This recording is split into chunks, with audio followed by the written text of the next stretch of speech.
Escribe San Mateo que al entrar Jesús en Jerusalén, toda la ciudad se conmovió y sus habitantes le decían: ¿quién es este? Es el interrogante que se hacían a menudo quienes eran testigos de la actividad de aquel maestro de Nazaret. Casi en cada página del Evangelio encontramos a diferentes personajes que se preguntan algo sobre él: de dónde procede, cómo es que enseña con tanta autoridad, de dónde le viene su poder, cómo puede hacer milagros, por qué parece oponerse a las costumbres de su tiempo, cómo es que las autoridades le rechazan. Son preguntas que se hicieron entonces y que se han continuado haciendo a lo largo de la historia. ¿Y vosotros quién decís que soy yo? Pues sean ustedes muy bienvenidos a un nuevo programa de la tarde de los miércoles de 6 a 7 aquí en Gente Radio desde el Puerto de la Cruz en Tenerife. Nos pueden encontrar en el dial 95.6 FM y también en nuestra web www.genteradio.net. Durante una hora intentamos hacerles llegar conocimientos, información, temas que les hagan sentir mejor, aprender, cuestionarse o al menos reflexionar. Sean todos muy bienvenidos. Gracias a José Reyes y quien les habla, Inés del Rosario. Pues hoy tenemos aquí a Kenneth y a Ethel Mengíbar, que son las personas que en el siglo XXI van a contestar a estas preguntas sobre la mística de Jesús de Nazaret. Sean ustedes muy bienvenidos al programa. Es el primero, pero yo soy segura de que no va a ser el último. Gracias por su generosidad. Pues gracias Ethel, gracias Kenneth. Saludamos. Ok, un gusto, Inés, de poder estar con ustedes acá en Gente Radio. Estamos más que felices y pues el honor y la honra es para nosotros de poder estar acá con ustedes como invitados. Como dice Ethel, sumamente contentos, muy felices, llenos de mucho entusiasmo. Ya que vamos a hablar de temas de cábala, pues hay que decirlo, percibimos buenas vibras aquí en Gente Radio. Y más con ese nivel de preguntas, Inés, que usted ya planteó, porque son las preguntas las que nos abren a recibir luz. Así que esperamos, pues con ayuda del cielo, del infinito, como se llama a Dios en la cábala, poder ayudar a que los radio escuchas se hagan una imagen, digamos, más cabalística acerca de Jesús de Nazaret. Perfecto, esa es la intención. Pues me gustaría al empezar situar primero al personaje, o sea, ponerlo en contexto histórico. Este señor es una persona que nace en Nazaret, en Belén, hace ya, pues fíjate, la friolera de 2021 años y es judío, lógicamente, y todo eso. O sea, sitúenlo, por favor, primero en un contexto histórico para saber de quién vamos a hablar.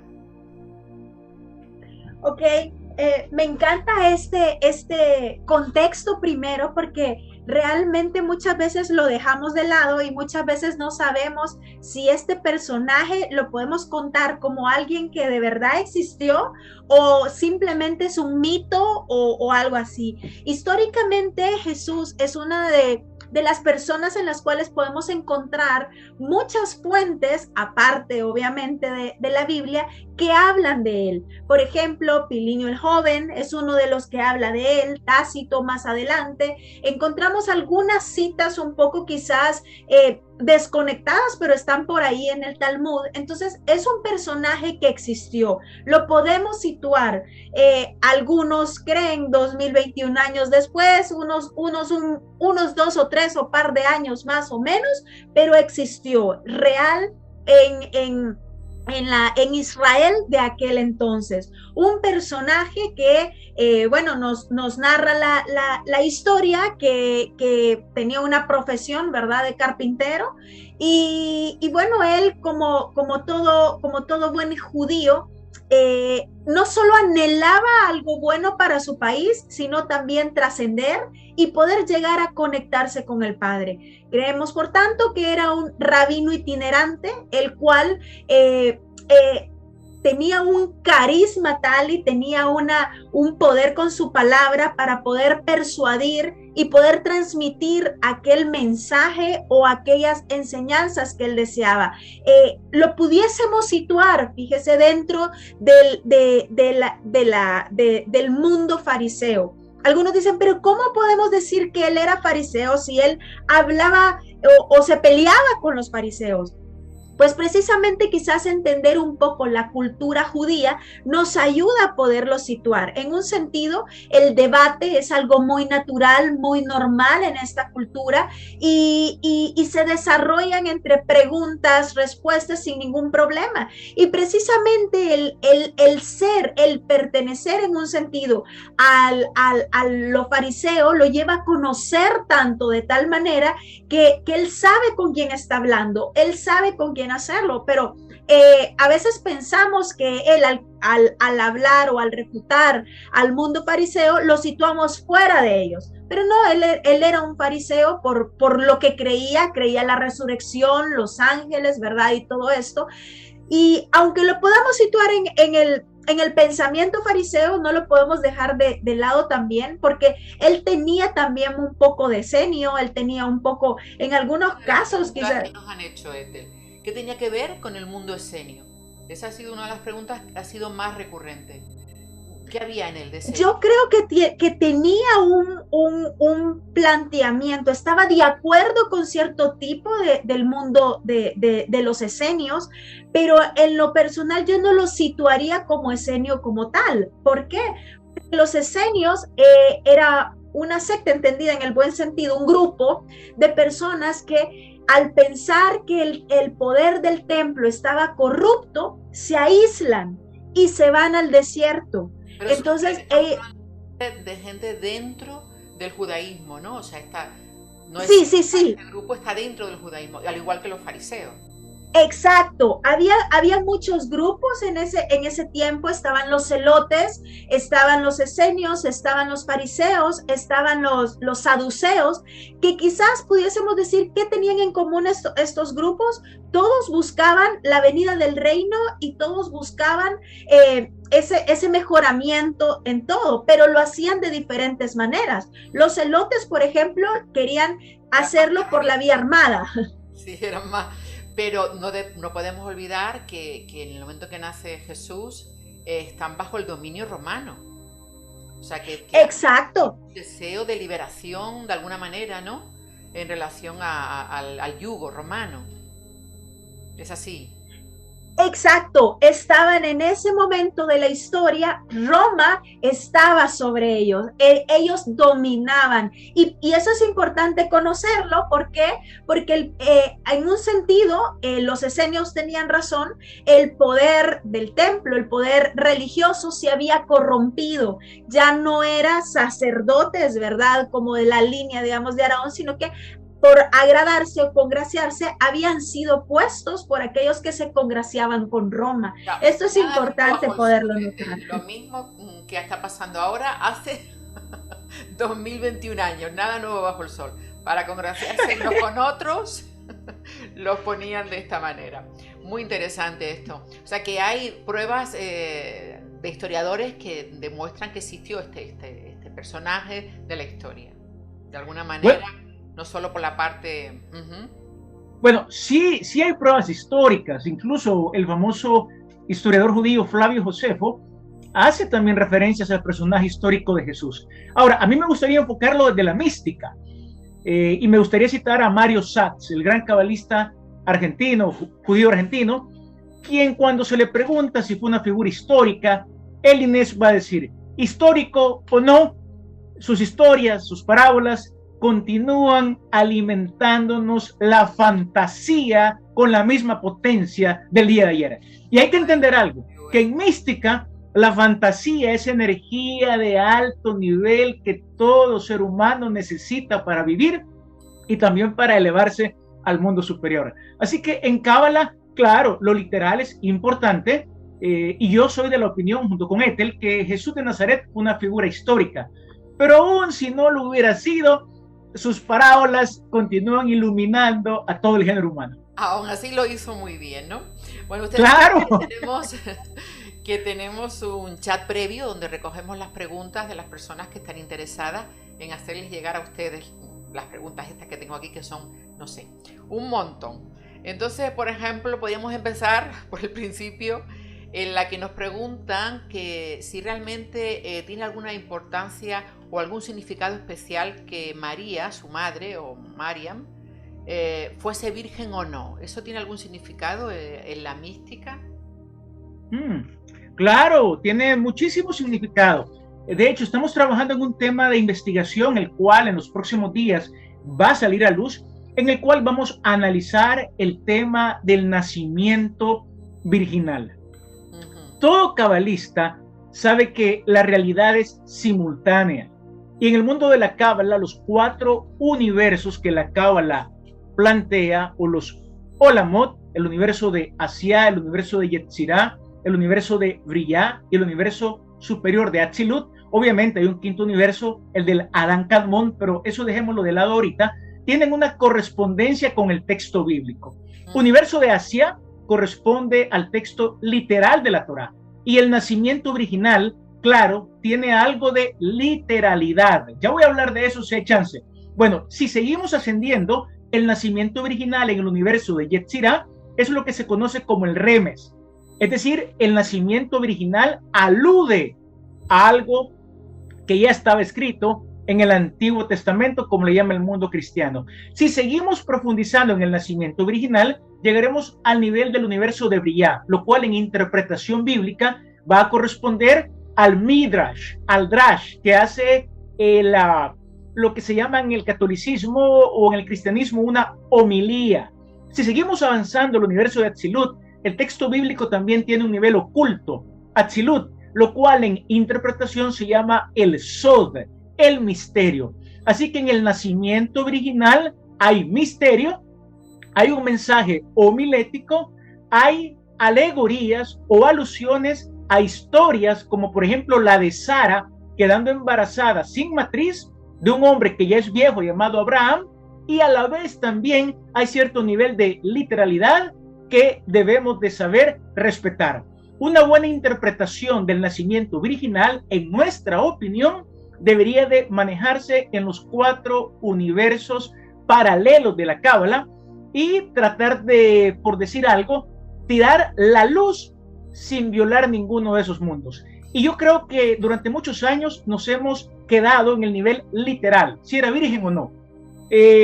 Como dijo el profesor Mario Sabán hace años en una conferencia que le hicieron esa pregunta, él respondió, bueno, yo no soy ginecólogo.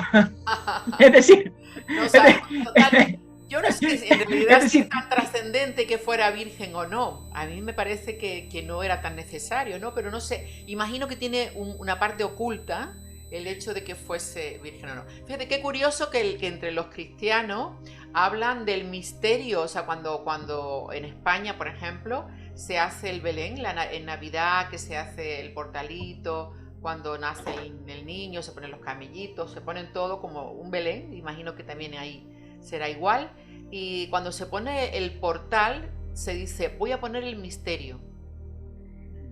Curiosamente ha quedado esa reminiscencia entre la cultura cristiana, como aludiendo a ese momento de misterio. Muy interesante. Yo creo, Inés, que eso que usted ha dicho es muy importante, misterio, porque el nivel literal, fíjese bien, el nivel literal no necesariamente traduce la palabra virgen como virgen, sino como mujer joven. Es decir, interesante, ¿eh?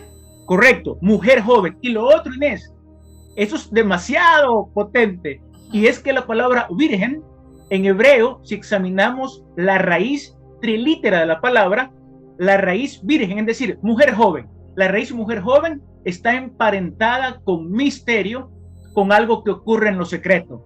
Así que tal como usted lo dice, una buena traducción sería literal, decir que ahí algo pasó en lo secreto. O sea que los cristianos no van tan desacertados cuando hablan de poner el misterio. No, muy bien, espectacular. Bien, era como bien ha nombrado Ethel, era un carpintero y se dedicaba a la carpintería, ¿no? Su padre o la persona que le correspondía hacer el papel de padre esta vez era carpintero. ¿Tiene algún simbolismo el que fuera carpintero y no fuese, que después fue pescador o ayudó a los pescadores? ¿Tiene algún símbolo eso?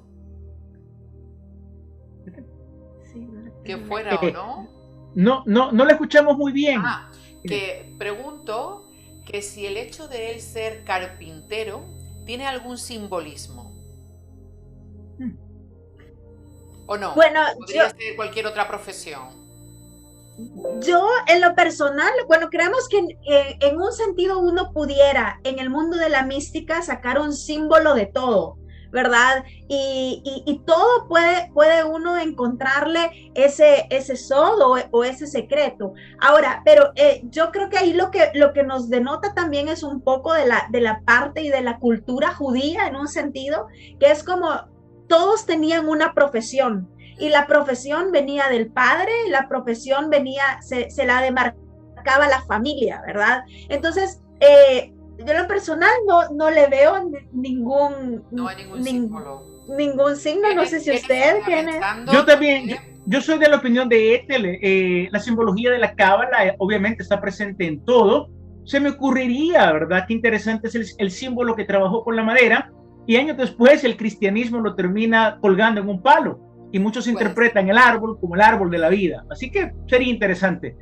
Ahora, no hemos estudiado a fondo que si esa profesión del místico de Nazaret tenía una simbología más profunda. Bueno, debemos decir que Kenneth y Ethel son investigadores de la figura de Jesús, que debemos saber que ellos están al pie del cañón intentando descifrar todo. Otra de las preguntas se refiere, por ejemplo, ya que hablamos de la profesión, el hecho de que un judío con esa edad no estuviera casado, ¿eso es lógico? Porque no conozco ningún judío soltero. No, bueno, adelante. Esa pregunta es muy interesante y yo creo que también mueve el pensamiento de muchos cristianos porque de ahí se basan muchos dogmas o muchas creencias. Pero en un sentido no nos debe de extrañar en esa época tampoco, donde habían muchos místicos que deseaban que no se casaban.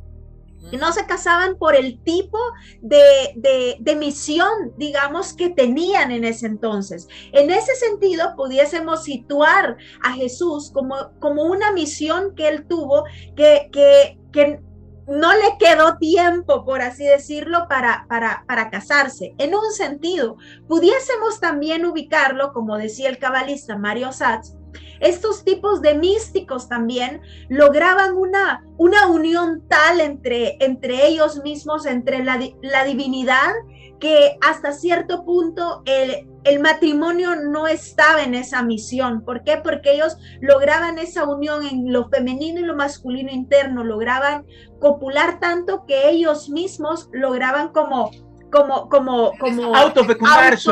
Como autofecundarse, es una razón.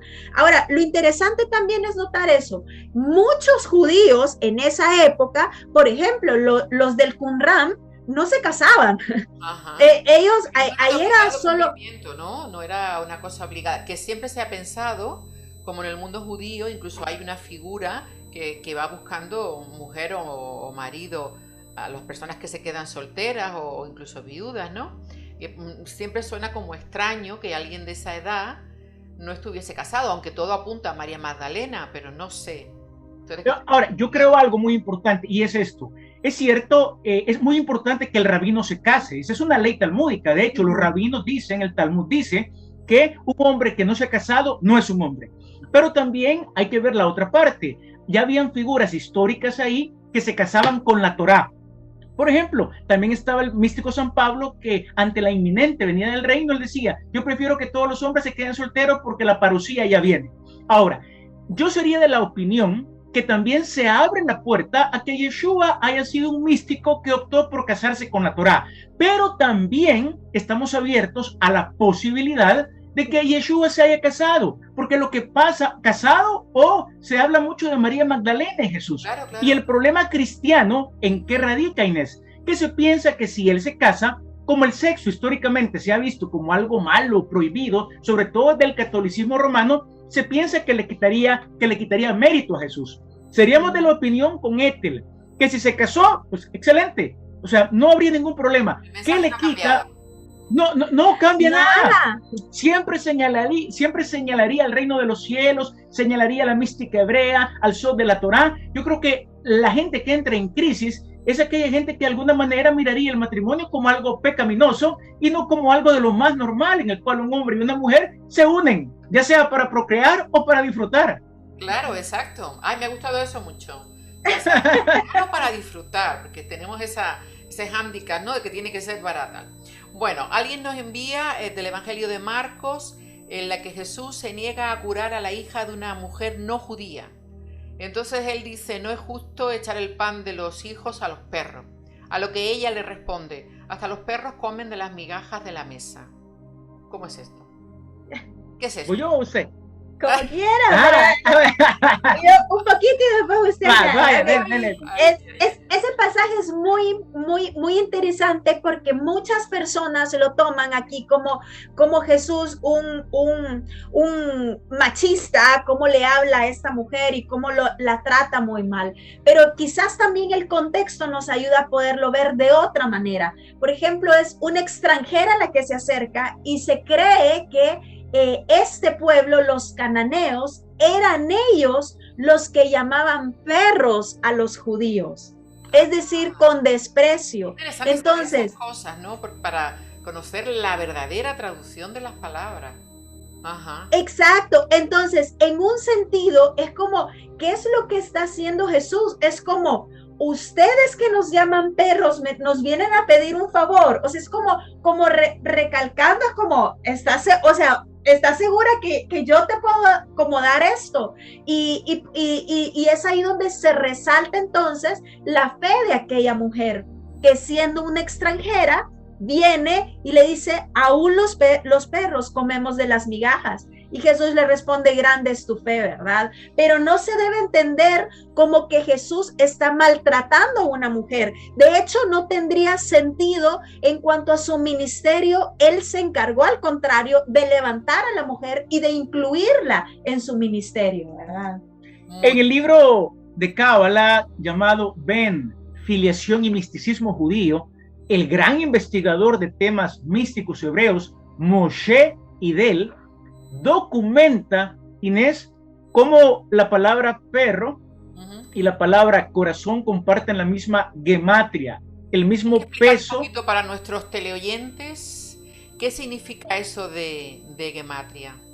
Gematria es que toda palabra en el texto bíblico tiene un determinado valor numérico, de modo que si una palabra, bueno, la palabra serpiente tiene el peso 358 y la palabra Cristo tiene el peso 358. Alguien que estudie gematria, Inés, va a decir qué relación tiene el Cristo con la serpiente, ya que los dos pesan lo mismo.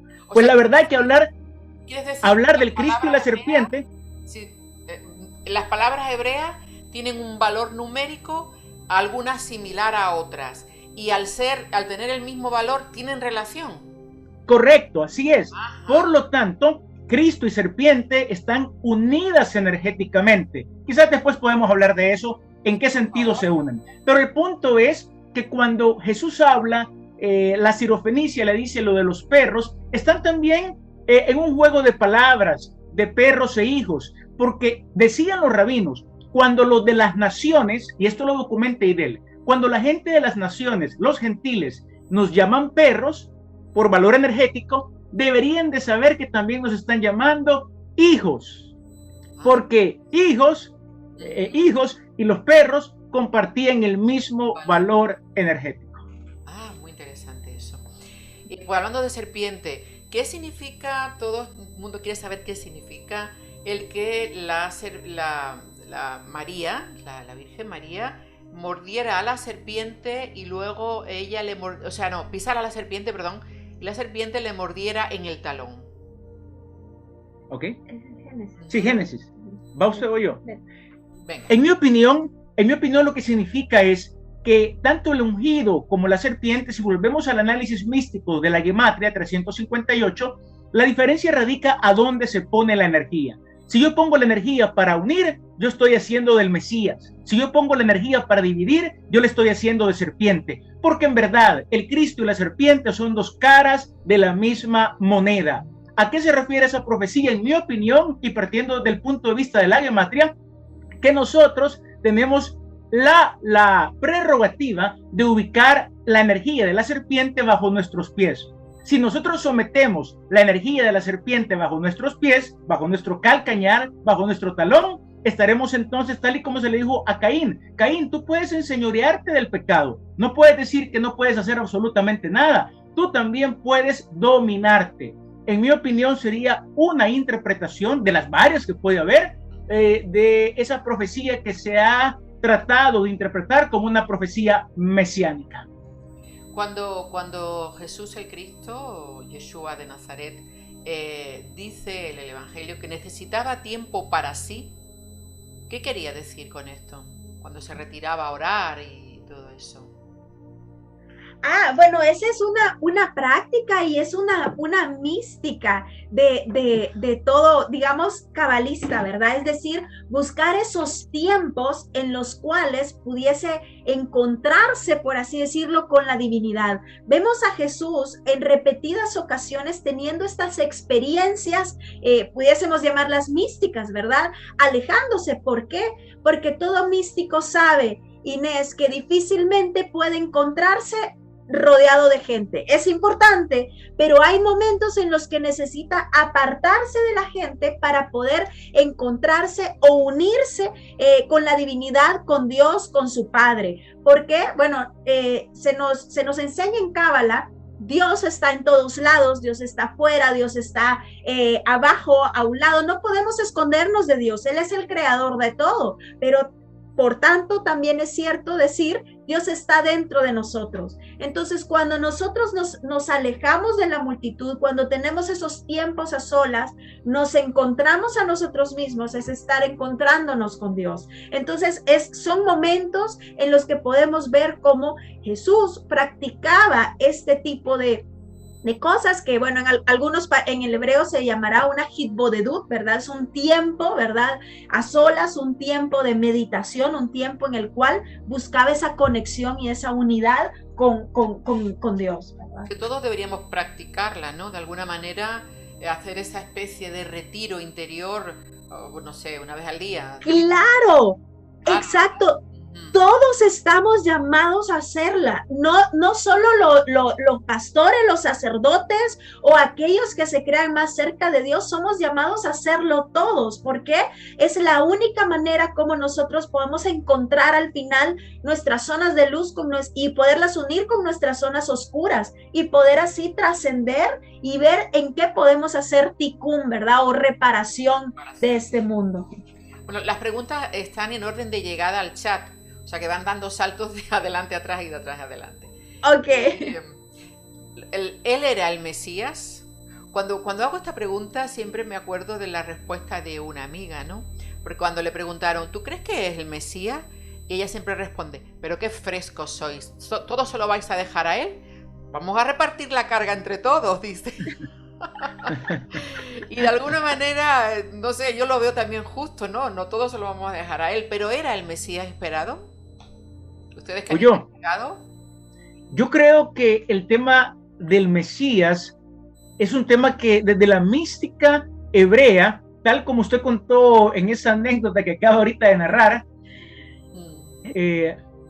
la mística propondría, y lo dijo también el místico San Pablo, el Mesías está dentro de vosotros. Jesús desarrolló un nivel de conciencia mesiánica, alcanzó la unidad con el Padre. Y yo creería que desde la cábala hebrea se entiende que todo aquel sujeto que alcance el nivel de conciencia de unidad con la luz divina, también encuentra dentro de él al Mesías. El Mesías somos todos. Genial.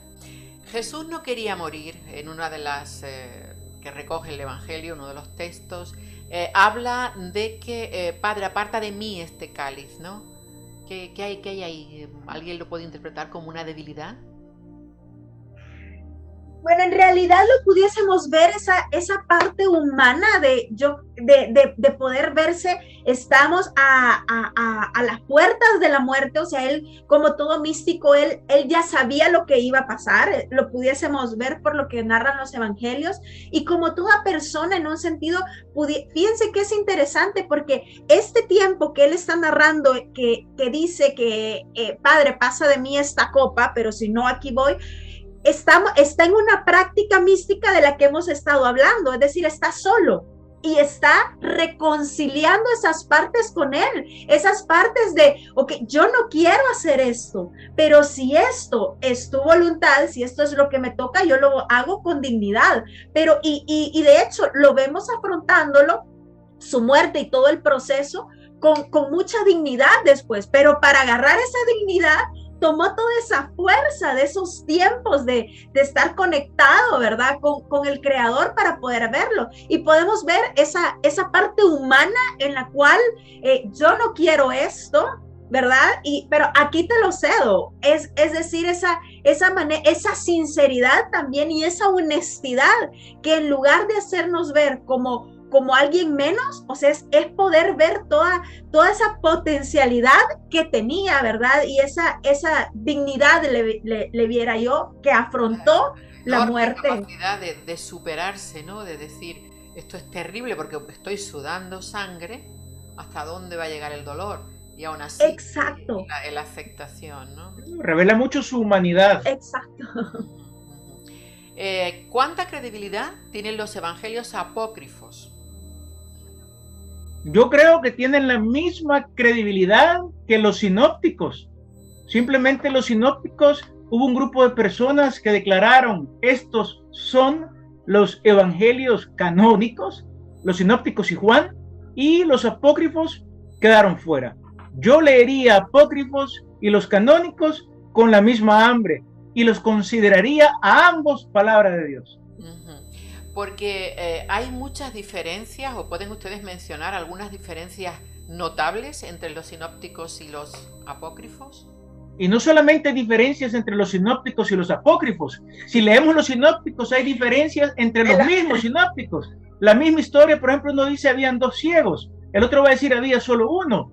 Es decir, si leemos libros narrados o eventos, narrados por diferentes personas, nos vamos a dar cuenta que todos lo van a narrar desde el punto de vista subjetivo del que decidió escribir el libro.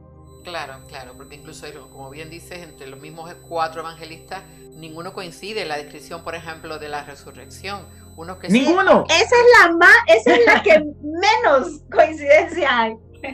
Imagínate. María Magdalena, ¿qué papel tiene en los evangelios apócrifos?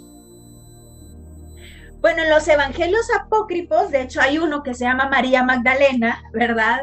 Tiene un elemento muy prominente, pero mira que es bien interesante porque si nosotros hacemos una lectura más detallada también de los sinópticos, nosotros podemos encontrar ese papel prominente que ella tiene en el ministerio de Jesús. La vemos, la narra, o se dice más bien su nombre en Lucas 8, por ejemplo, era una de las mujeres que estaba ahí y se le vuelve a narrar más adelante y en la cruz ahí estaba ella y con otros nombres de mujeres que se ha llegado a pensar que eran prominentes y discípulas de Jesús porque aparecen sus nombres y estas le servían a Jesús. El problema es que cuando encontramos la palabra servir, ¿verdad? Pensamos que solo le servían la comida y haciéndole la ropa y eso, pero de hecho es la misma palabrita que se ocupa para los hombres. Entonces vemos el papel de esta mujer, de María de Magdala, ¿verdad? O Miriam de Magdala, yendo a la tumba, dándole el mensaje a ella hablándole a los apóstoles. Es decir, que si hiciéramos una lectura más detallada del texto y no solo una lectura histórica que se nos ha hecho creer, nosotros pudiésemos notar la prominencia de esta mujer y de otras también que aparecen en el ministerio de Jesús, ¿verdad? Entonces, en ese sentido, aunque en los evangelios apócrifos encontremos quizás más literalmente el papel en un sentido que ella jugó, no lo vemos no lo debemos de desechar en los sinópticos. Está ahí, pero obviamente es una lectura que pasa muchas veces desapercibida. Bueno, yo creo que estamos un poco en deuda con María Magdalena, ustedes que son investigadores de todo este asunto, porque yo creo que el Evangelio católico no la ha tratado muy allá.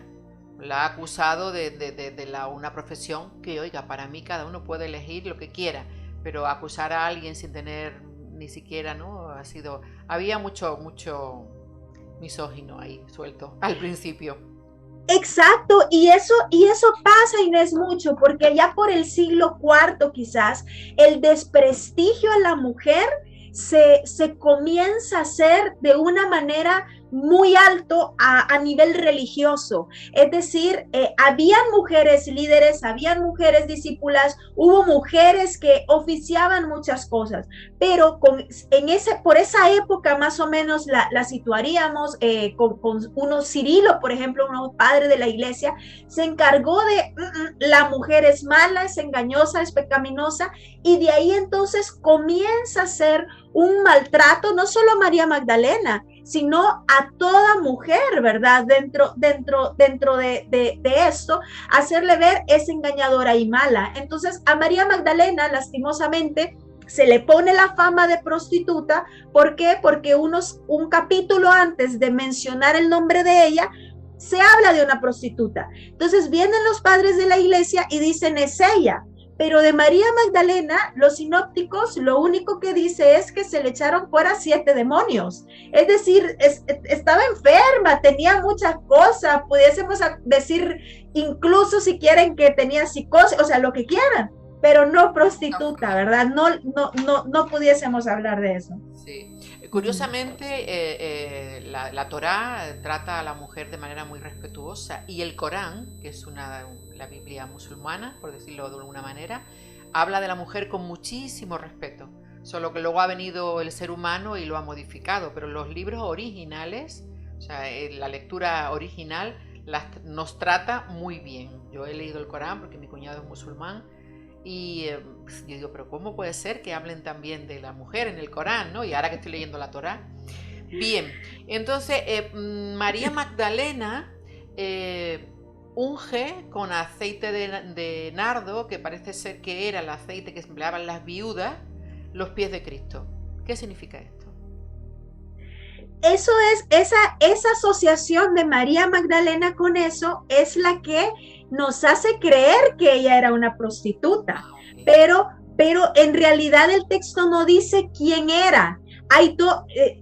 Aquí hay diversos tipos también de pensamiento. Hay 2 episodios en 2 evangelios diferentes. En Lucas aparece y también en Marcos, si no me equivoco, la otra. Entonces, algunos creen que es la misma mujer, que es el mismo episodio, y hay otros que sostienen que no, que son 2 episodios diferentes. Uno que se sitúa ya cuando Jesús está a punto de morir, que ahí sí literalmente se dice que es una María, ¿verdad? Algunos creen que es María de Betania, y el otro episodio que no tiene relación, que tiene que ver con una prostituta que le unge los pies, que son 2 diferentes. Entonces, pero en nuestra opinión no sería María Magdalena. ¿Por qué? Porque se pone que se cree que es la María de Betania, es otra María. Otra María. Entonces, así es, ¿verdad? Debo decirles que mi primer programa de radio, y ya llevo unos añitos en la radio, fue sobre la tumba de Jesús. O sea, una cosa increíble. Sobre la voz de Jesús, que el otro día me respondieron, pero sé que hay gente que aún quiere saber esto mejor explicado. Cuando María Magdalena va a la tumba y encuentra al jardinero sentado delante, ella piensa que es el jardinero, que era Jesús, y le pregunta, ¿dónde está el cuerpo? ¿Dónde lo has puesto? No le reconoce físicamente, pero sí cuando él habla y le dice María o Miriam, le diría, y ella contesta Rabí. ¿Por qué no le conoce? Yo conozco la respuesta porque afortunadamente ustedes me la han facilitado, pero hay mucha gente que le gustaría saber por qué no le conoce, por qué tiene ella que oírle para poder saber que es el maestro. Yo creo que el tema, Inés, de la resurrección es un tema que debe de ser leído también a la luz de los 4 universos, y hemos descuidado mucho la mística, lo oculto de la resurrección. Si repasamos la resurrección, vamos a ver que Juan enfatiza mucho que ocurrió la aparición de Jesús a puerta cerrada. Eso de a puerta cerrada la podemos trazar desde la Torá a los grandes milagros que los cabalistas de la talla de Eliseo el profeta hicieron, mandando a que la gente cerrara la puerta. En mi opinión, ¿por qué sucede que Miriam o María Magdalena, como le quieran llamar, no lo reconoce al verlo de forma corporal, porque es una energía que hoy se está manifestando de otra manera, se está manifestando en otro cuerpo, teofánicamente está apareciendo de otra manera, y es importante que el texto dice que cuando lo oyó hablar, porque también en la cábala es la mística del oído. En cábala triunfa el oído sobre el ojo, porque la cábala hebrea se caracteriza porque la tradición pasó de maestro a alumno a través de susurrar al oído. Creería yo que es la vibración energética de las palabras de su maestro al oído las que despiertan el corazón de Miriam de Magdala o María Magdalena. Interesante. Mi marido siempre dice que la vista te engaña, pero el oído no. O sea, así es. No, Inés, y en la religión de la Torá o la mística hebrea triunfa el oído. Por eso el principal mandamiento es Shema. Shema Israel, Adonai Eloheinu, Adonai Echad. Oye, no ve. Y cuando se revelan los 10 mandamientos, el pueblo no ve nada, sino que el pueblo oye. Entonces, en Cábala también estamos llamados, más que a ver, entrar al mundo de lo invisible. Y ahí lo que hay es vibración energética de alto nivel, que el oído capta más rápido que el ojo. No sé si sabrán que nuestro querido amigo Guillermo Berman, que ha hecho el libro Sefard, está haciendo experimentos con las letras hebreas. Y entonces cuando él se oye el sonido de la letra hebrea, en el ordenador aparece escrita su forma física. Es realmente alucinante. Ya les pasaré el vídeo porque hace una cosa increíble. Por favor, pásenos el video. Definitivamente, es la vibración energética del hebreo, de la consonante hebrea. La vibración, si dices Aleph, Bet, Gimel, las letras van apareciendo en la pantalla del ordenador, se van escribiendo, haciendo orden a la vibración que va emitiendo. O sea, algo realmente increíble. Interesantísimo. Llegó los tiempos donde hay que descubrir. ¿Qué opinión, claro. ¿Qué opinión les merece la sábana santa? Bueno, la sábana santa, honestamente no he estudiado el tema, así que yo creo que mi opinión aquí no valdría mucho. Tuve la oportunidad, Inés, de estar en Turín. Ah, qué bueno. Entré y contemplé ahí la sábana santa. Estuve ahí. Y lo que me merece estar ahí, como me merece estar en todo lugar sagrado, es ver la devoción de las personas que acuden a ver ese símbolo sagrado que se cree fue el que tapó el rostro de Jesús. Pero digamos que en la mística hebrea, al menos hasta lo que hemos estudiado nosotros en los sinópticos, no hemos podido profundizar en ese tema. Perfecto. ¿Qué relación tiene con las escrituras que Jesús entrara montado en un asno en Jerusalén? Sabemos que la palabra era una profecía de la Torá. Era una profecía, de hecho, es una profecía que hace referencias a Isaías, Miqueas, sí, lo tendría que buscar, y la estaba leyendo hace poquito, donde dice, tu rey entrará, oh Israel, ve aquí a tu rey entrando sobre una asna. Entonces está haciendo referencia a esa profecía donde vendría el libertador, ¿verdad? Y aquí debemos de entenderlo, no solo físicamente, ¿verdad? Pero es una profecía y por eso es que se cree que cuando Jesús hace esa entrada triunfal a Jerusalén, o Jerusalén, aquí tu rey, ¿verdad? Entrado sobre un asno, está apelando no solo a la profecía, sino también al carácter de humildad que debía de tener este Mesías, ¿verdad? Para encaminarnos al Padre. Bueno, la palabra pardés, ¿no? Si la S significa burro o algo así. ¿No es así? ¿Estoy equivocada? La palabra perdón, Inés, lo repite. Pardés, cuando hablamos de Peshat, el Midrash, todo eso, ¿no? La relación de los niveles de lectura de la Torá. Ajá, correcto, el pardés. La S final de Sot, de Sot, significa burro, asno. Cuando se añade la S de Sot, se convierte en paraíso. Ah, no, claro, así es. El rey montado en un asno, no sé, por ahí puede ser que haya alguna relación, se me ocurre, no sé. Por supuesto, pardés alude al paraíso.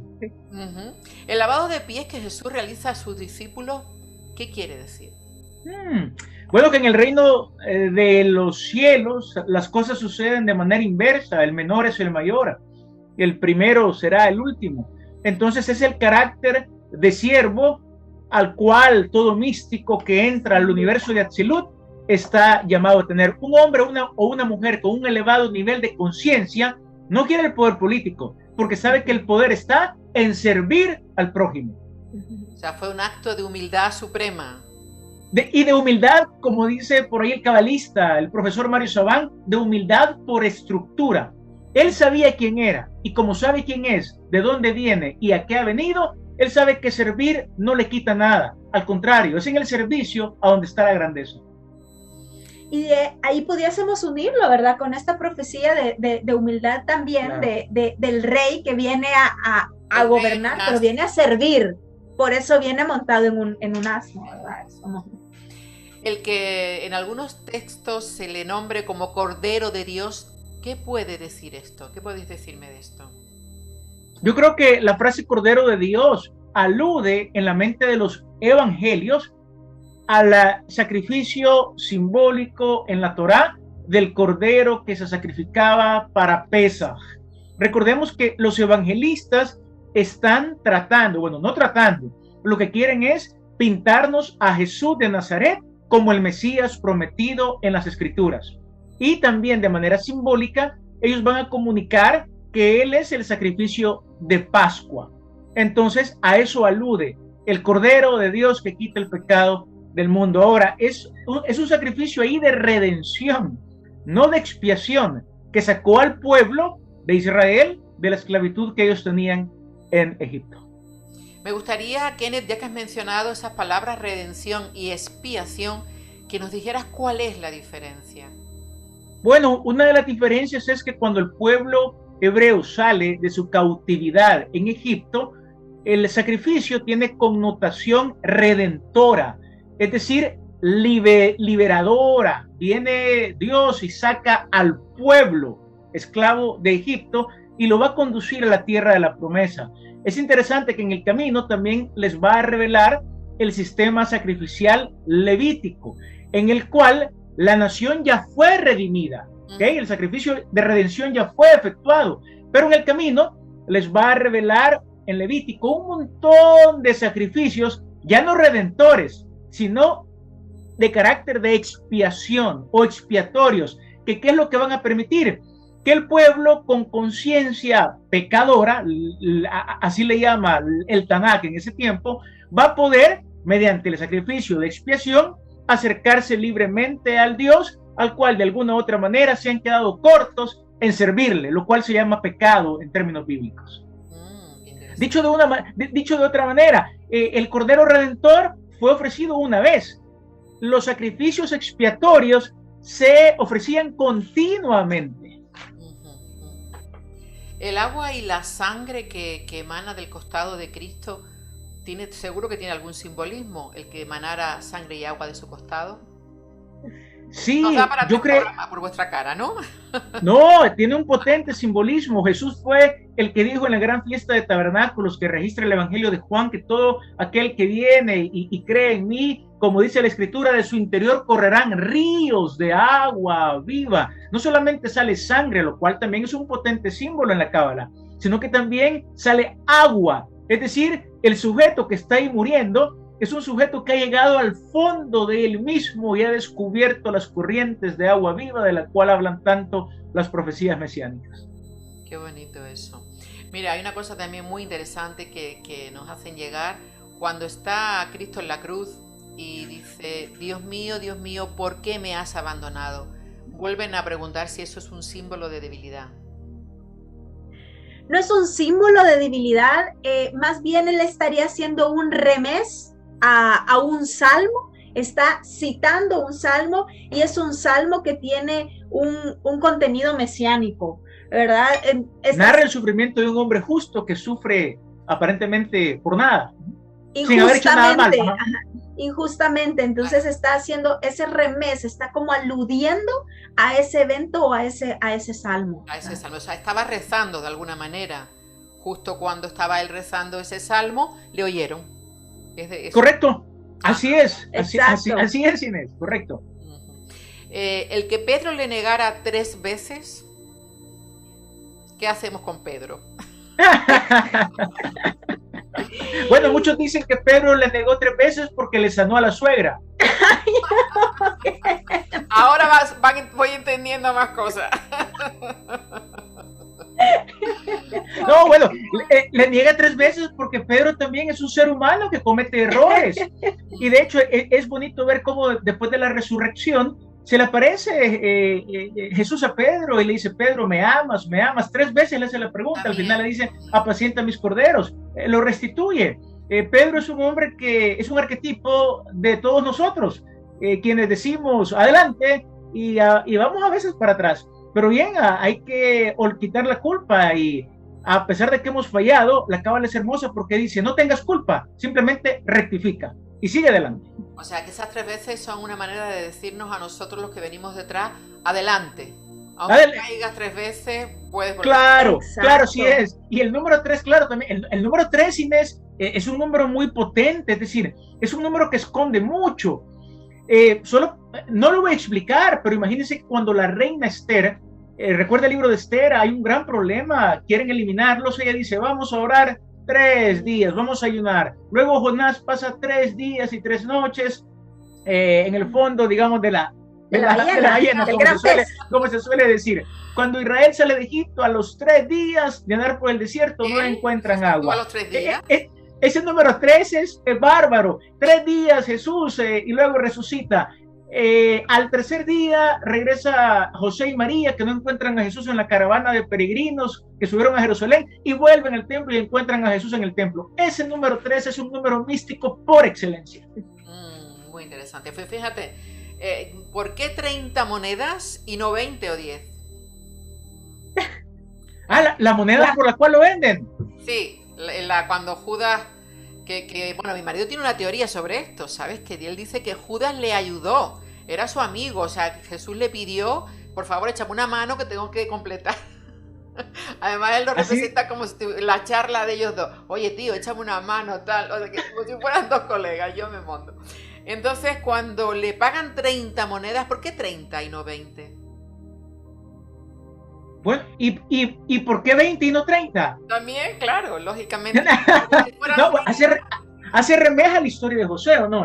Vendido por plata. Hace un remés a la historia que José, bueno, en aquel tiempo sus propios hermanos lo venden, ¿verdad? Y si no, es la misma cantidad de la que está hablando y es bien parado, o sea, el símil, imagínense, lo están vendiendo a ellos para deshacerse, para matarlo. Es precisamente lo que está pasando con Jesús, ¿verdad? Entonces es también un remés que podemos ver ahí, cómo sus propios hermanos lo desprecian y luego se da a conocer a ellos, ¿verdad?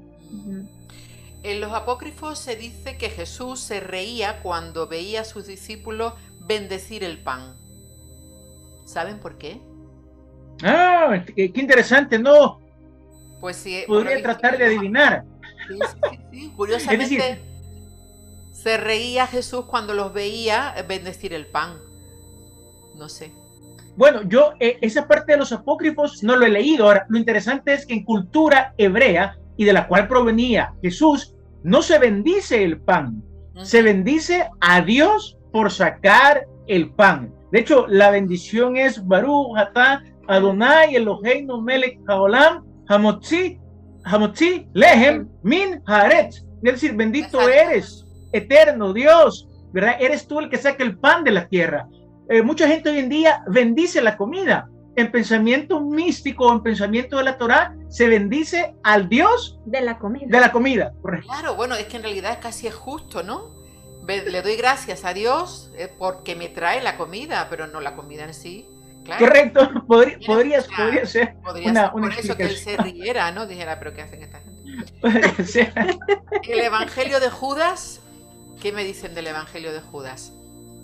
El Evangelio de Judas, bueno, lo poco que hemos leído también tiene que ver con eso, que él se presenta como el que está haciendo la misión para la cual él vino y le está ayudando a Jesús a cumplir esa misión, ¿verdad?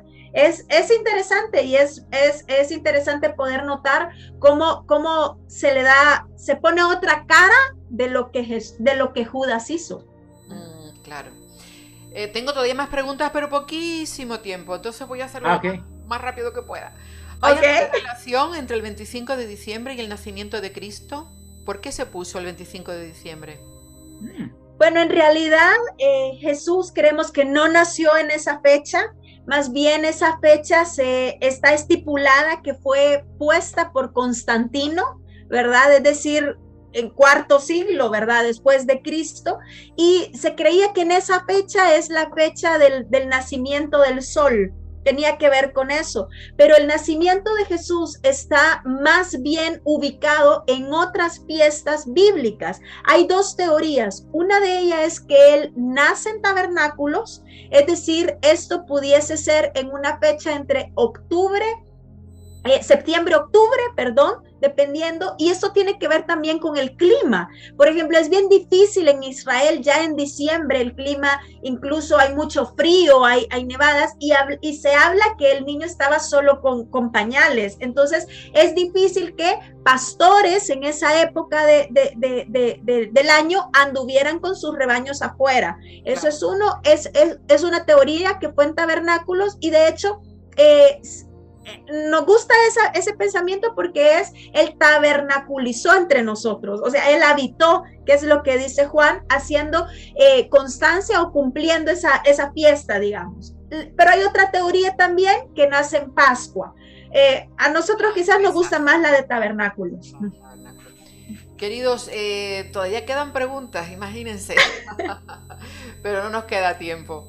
Quiero agradecerles de verdad, de todo corazón, que hayan accedido a esta entrevista, y la verdad que es un placer oírles, y luego encima hablan con esta pasión sobre este tema que todavía es mucho más agradable.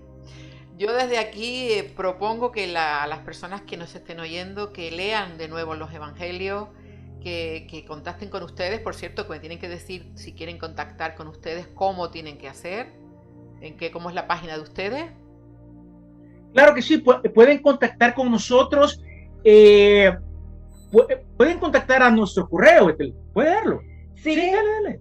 Nuestro correo es centrodecabala, sv@gmail.com. Centro de Cábala, ¿cómo escribimos la palabra cábala? Con K, A, B, B, W alta, A, L, H. Perfecto, o sea, centro de ahora, pero ¿cómo era? sv@gmail.com. Pero también, Inés, siéntase libre de darles nuestro WhatsApp. Con el mayor de los gustos, les atendemos en nuestro WhatsApp, que usted ya lo tiene, Inés. Pues sí, estaré encantadísima. Con el mayor de los gustos, nos pueden escribir. Y también pueden leer más en la página de Centro de Cábala, sb.com. Sí. Genial. Pues muchas gracias, chicos. Vamos a leer este trocito y nos despedimos. Las cosas importantes que descubrimos no nos pertenecen, aunque no lo hubiésemos observado. Lo que acabamos de descubrir estaba ahí desde siempre. Formaba parte constituyente del universo físico o espiritual. He encontrado en esta vida a muchas personas que me han ayudado a descubrir. He tomado conciencia de que estos descubrimientos no me pertenecen y no tengo derecho a atesorarlos. Al descubrir la vida, cómo se organiza y cómo podemos ayudarla, no he inventado nada. Simplemente he adquirido el deber de respetarla todavía más y de decir lo que he descubierto. Muchísimas gracias, chicos, de verdad, de todo corazón, y a nuestros oyentes que están ahí, que esperemos que les haya servido, cuando menos decimos al principio, para reflexionar de alguna manera. Muchas gracias. Gracias, Inés. Gracias a todos. Gracias a usted, hemos disfrutado muchísimo. Abrazos. Abrazos. A ver si pronto los vemos en Tenerife. Cuando pase la pandemia. Justo. Nos vemos. Pues gracias. Gracias Adiós. a nuestros oyentes. Hasta el próximo miércoles. Muchas gracias. Adiós.